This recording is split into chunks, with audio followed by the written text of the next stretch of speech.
I den här videon så kommer Rune, före detta trafikinspektör, gå igenom protokollet som han och resten av Sveriges trafikinspektörer använder för att bedöma ifall en elev har blivit godkänd eller icke godkänd på ett körprov. Rune kommer gå igenom vad protokollet har för betydelse för dig, hur inspektören tänker när hen fyller i protokollet och vad du behöver kunna och klara av för att lyckas med din uppkörning. Vill du bli en säker förare snabbt? Boka då in vår intensivkurs där du kan ta körkort på 2 veckor med Sveriges bästa trafiklärare. Nu låter vi Rune förklara protokollet.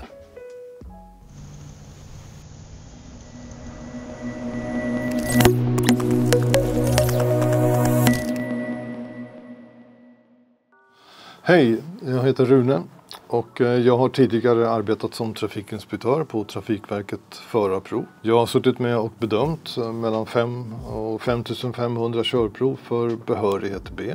Som hjälp då, eller som ett underlag förstås för att bedöma de här körproven som jag har gjort, så har vi inspektörerna ett så kallat körprovsprotokoll. När jag började jobba, då var det faktiskt ett pappersark, precis som det här. Men numera så är körprovsprotokollet digitalt. Inspektören har sin surfplatta eller padda, vad man nu kallar det för, och där finns protokollet då. Men innehållet på protokollet är detsamma som det här pappret som jag har framför mig idag. Och jag tänkte prata lite grann om det här protokollet, vad det innehåller, vad det har för betydelse för dig som aspirant och hur inspektören jobbar med det. Till att börja med finns det några fält i protokollet som har med dig, din person att göra. Handlar om att fylla i ditt personnummer, kontrollera de sakerna, att ditt namn och efternamn är korrekt, att man har ett korrekt provdatum. Man ska göra en identitetskontroll och det betyder då att du ska ha en legitimationshandling eller identitetshandling som är godkänd. Det betyder att den får inte ha gått ut, alltså det finns ett bäst före-datum kan man säga på en identitetshandling och den måste vara inom gränsen. Det får inte vara trasigt.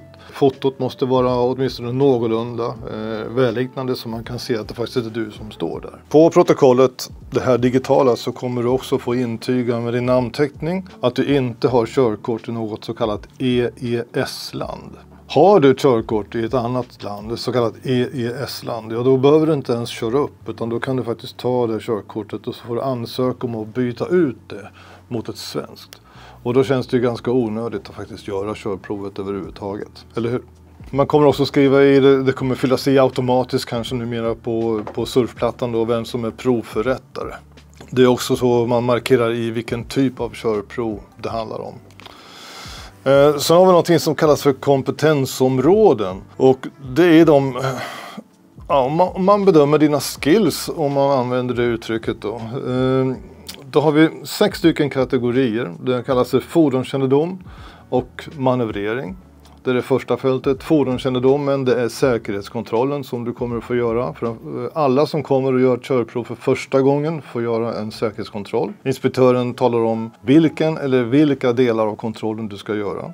Är det ett omprov så är det inte obligatoriskt med en säkerhetskontroll. Manövrering, det har med din förmåga att hantera fordonet att göra. Det kan hålla kursen, ha rätt växelval, hantera pedaler. Om du kör en manuellt växlad bil, det är klart att det kan hänga ihop även om du kör automat. Det kan göra med hastighetsanpassning då, alltså rätt växel eller rätt hastighet i förhållande till trafikmiljö, kunna bedöma vilken hastighet som är rätt. Det är bland annat också manövrering. Sen har det här med miljö och sparsam körning som många brukar kalla för eco-driving då. Att du ska kunna köra på ett sätt som inte gör av med onödigt mycket bränsle. Det här är allt det här hänger ihop förstås då, och den här delen går ihop genom hela körningen. Vill du bli en säker förare snabbt? Boka då in vår intensivkurs och ta körkort på 2 veckor med Sveriges bästa trafiklärare.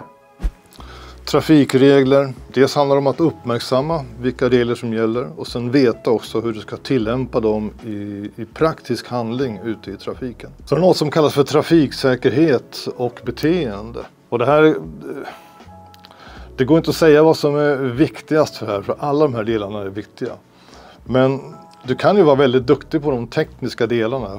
Säkerhetskontrollen kan man väcka dig mitt i natten och du klarar av att göra den. Du kan hantera bilen till perfektion, du kan köra ekonomiskt bra, du kan alla trafikregler.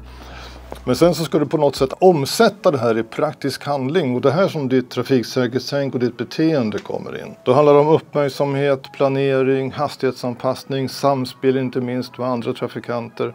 Upptäcka situationer och veta hur du ska bete dig i just de situationerna. Det är de så kallade kompetensområdena. Sen har vi då ett provinnehåll här. Det står bedömt provinnehåll och det här är då det som inspektören markerar in. Har gjort en säkerhetskontroll, ja då sätts en markering på den.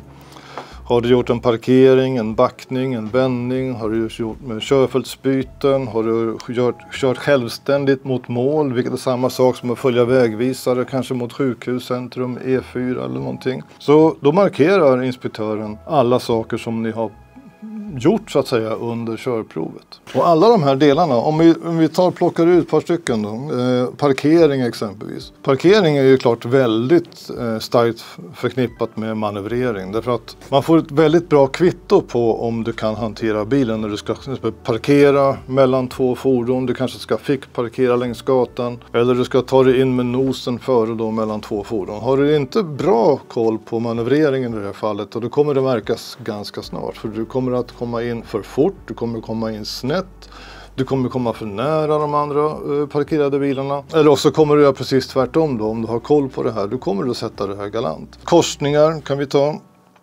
Gatukorsning, provpunkt 11. Här kan vi också tänka där med regler. Vad är det för regler som gäller på den gatan vi kör? Är det högerregeln? Är det huvudled? Har du väjningsplikt? Har de andra väjningsplikt? Men det hänger också väldigt mycket ihop med ditt beteende. Vilken hastighet ska du ha i det här läget? Vad gör de andra? Hur planerar du inför den här korsningen? Anpassar du hastigheten efter hur korsningen ser ut? Eller kör du likadant till alla korsningar? Stora öppna korsningar med bra sikt. Du kanske inte behöver gå ner på tvåan eller ettan och stanna och sen titta. Utan du kanske kan planera din körning på så sätt att du håller samma växel men du är uppmärksam och bara flyter på genom korsningen. Sen kommer det fram till en annan korsning där det är väldigt begränsad sikt. Ja, då vill man inte att det bara flyter på genom korsningen utan då kanske du måste gå ner och stanna. Så det är här som ditt trafiksäkerhetstänk och ditt beteende kommer in. Motorväg eller motortrafikled eller liknande. Vi har ju någonting som jag minns då från min tid som inspektör var just det här med manövrering i kombination med hastighetsanpassning. Man kommer upp på en påfart. Vi ska ut på en väg där det kanske är 90, 100 eller 110. Och så vill man då tänka miljötänk. Då kopplar jag kompetensområdet till påfarten, men aspiranten tänker miljö, okej, då måste jag gå upp på höga växlar snabbt här nu. Men i det här så märker man att man tappar ju all möjlighet till acceleration när man går upp på för höga växlar för tidigt. Så alla de här delarna, det provas tillsammans. När du ska ut på en påfart och du ska upp i hastighet, då ska du inte gå för högt i växel på en gång. Utan du ska komma upp en bit i hastighet först innan du går upp på de höga växlarna. Och om du har lärt dig hur du ska bete dig så kommer det här att visa sig i respektive provpunkt. När du tillsammans med inspektören då har gått igenom de här olika provpunkterna och ni kommer tillbaka till Trafikverket, till förarprovskontoret, stannar så får du resultatet på en gång av inspektören. Och resultatet baseras då på vad ni har gjort och vad du har presterat under körningen. Och tänk på att det är en helhetsbedömning, vilket betyder att det är okej att göra mindre misstag. Man brukar säga som så att mindre misstag är okej, men om samma misstag upprepas kontinuerligt under hela körningen, då brukar det inte vara okej. Du kan köra väldigt bra, men om det uppstår farliga situationer, genuint farliga situationer under en körning, då hjälper det som inte riktigt hur bra du kör. Så de här sakerna måste du ha med dig. Protokollet fylls då i förstås om körningen är godkänd. Numera, när jag körde upp så kunde man ju göra teoriprovet, flunka det, göra körprovet, klara det. Och då fick man göra om teoriprovet tills man klarade det. Numera är det så att du inte får göra ditt körprov förrän du har ett godkänt teoriprov. Så har du gjort körprovet, fått godkänt, ja då får du faktiskt ut och köra på en gång. Du kommer få en bekräftelse på din mail på att du har ett godkänt körprov. Sen kan du hämta ut ditt körkort. Det kommer en avi på posten som talar ur var du hämtar det riktiga plastkortet sen då. Och är det sen att du inte klarar körprovet, då får du det här protokollet från inspektören. Det får du också digitalt via din mail. Där det står vilka provpunkter då som du har gjort och vad du har gjort, vad det är som inte är tillräckligt bra. Och det är för att du då tillsammans med din handledare eller din trafiklärare på till exempel Trafiko kan fortsätta öva på de här sakerna och se till att du klarar det nästa gång du ska göra ditt körprov. Så jag hoppas att den här genomgången av körprovsprotokollet har gett dig lite bättre förståelse för vad det innebär, hur inspektören snarare jobbar med protokollet och vad du kan ha för nytta av det sen då om det är så att ditt körprov skulle råka bli underkänt.